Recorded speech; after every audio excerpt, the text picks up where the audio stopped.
저희 동백 서포터즈는요, 사삼평화재단 기념사업팀의 주관으로 도내 대학생들 대상으로 하는 활동을 이제 주로 하고 있고요. 사삼이 뭔지, 사삼에 대한 활동, 소통 창구 그런 것들을 만드는 그런 연결다리 역할을 하고 있는 대회 활동입니다. 동백길은 제주대학교 중앙동아리로 사삼 역사 동아리입니다. 역사 세미나와 같이 자료 읽고 관련 내용 토론하는 활동 진행하고 있고요. 사삼 유적지 기행이나 사삼을 상징화할 수 있는 굿즈를 만들어서 펀딩을 진행한다는 등 기행 지도를 만드는 것과 같이 여러 활동들을 통해서 아직 정명되지 않은 사삼을 공부해 나가고 또 역사 교과서에 아직 한 줄밖에 안 되는 역사를 좀 더 알아가 보자라고 활동하고 있는 동아리입니다.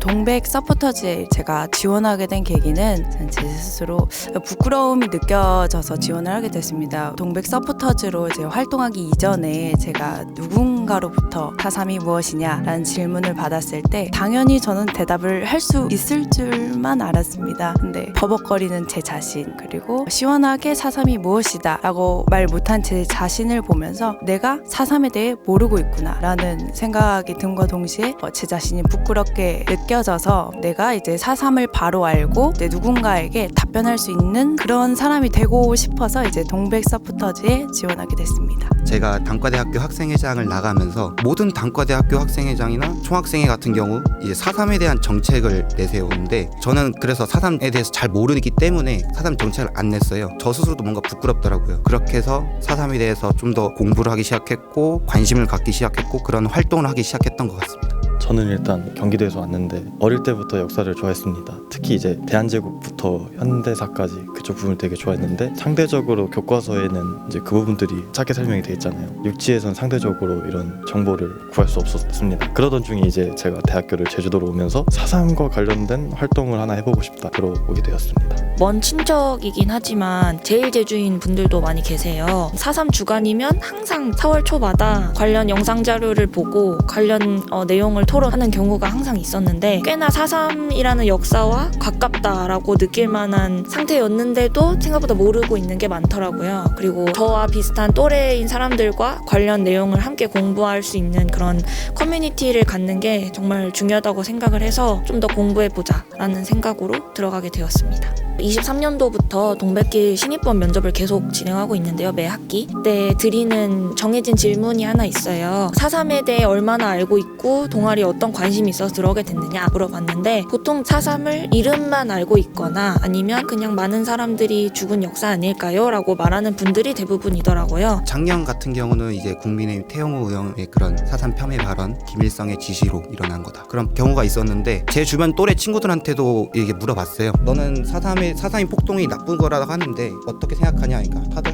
사삼 폭동 아니래, 사삼 폭동이면 나쁜 거래, 다들 이런 반응이 나오더라고요. 과연 이게 맞나? 왜 사삼이 폭동이 아니고 사삼이 왜 항쟁이고 뭐 사삼에 대한 정명을 내릴 수 있는 그런 청년들은 사실상 조금은 아직까지는 부족하다. 사삼이라는 게 짧은 역사가 아니고 7년 7개월 정도 되는 역사다 보니 굉장히 그 내부에 알아야 할 것도 많고, 사삼이 공식적으로 현재로서 종식된 그 이후의 역사는 또 어떻게 되었는지를 올바르게 배우고 현재와 비슷한 점은 없는가, 세상을 바르게 바라보는 시각을 갖기 위해서 공부하는 것이 중요하다고 생각을 합니다.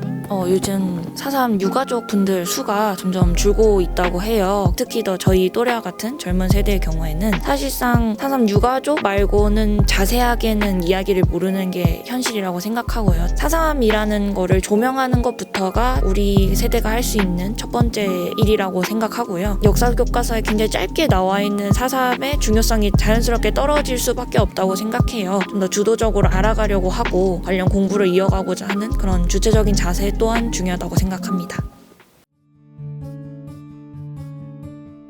제주도를 관광 목적으로 오는 경우가 많거든요. 관광도 좋지만은 흔히 알고 있는 관광지가 학살터일 수도 있고 잃어버린 마을이 될 수도 있고, 다크투어라든지 해서 이 아름다운 섬에 이토록 슬픈 역사가 있었다라는 거를 한번 알아가 주는 것이 사삼 당시 이제 희생당하셨던 분들, 유가족 분들에게 베풀 수 있는 예의라고 생각을 합니다. 사삼을 이런 정치적 수단이 아니라, 표를 얻기 위한 수단이 아니라 진짜 우리가 본받고 대통령도 여당 야당 이렇게 가리지 않고 사삼에 대해서 이렇게 진심으로 생각하고 있구나 라고 저희가 느낄 수 있게 행동했으면 좋겠습니다. 다들 많이 하고 있는 생각이 4.3이 정명이 안 됐구나라는 거에 대한 인지가 먼저 들어와요. 이걸 어떻게 정명하면 좋을까에 대한 논지보다 4.3이 아직 이름이 없는 역사구나라는 거에 대해 다들 먼저 충격을 받더라고요. 이런 점을 같이 공부하는 게 중요한 것 같고 우리 세대가 할 수 있는 일이지 않을까 싶어요. 제주의 땅을 밟고 이제 우리가 살아가는데 제주도의 땅을 밟지 않는 누군가가 4.3이 무엇이냐라고 물어보았을 때 우리가 답변할 준비가 돼 있는지 한번 생각해 봤으면 하는 마음입니다.